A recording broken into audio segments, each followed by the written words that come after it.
Hey guys, so I found another skimmer device.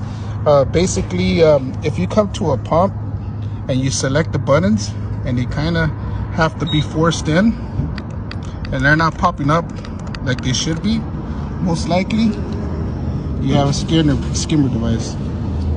This one is the overlay that captures your data when you type in your button for your PIN number.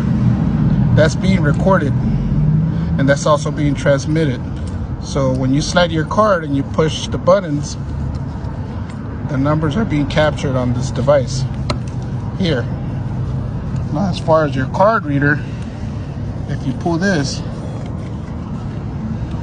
if you ever go to any place where you can swipe your card, most likely this is what they put there. So if you can try to pull it and it's loose, most likely they have a skimmer device, and that's where they're capturing your mag strip or your chip on your card. So this one captures your PIN, this one captures your card.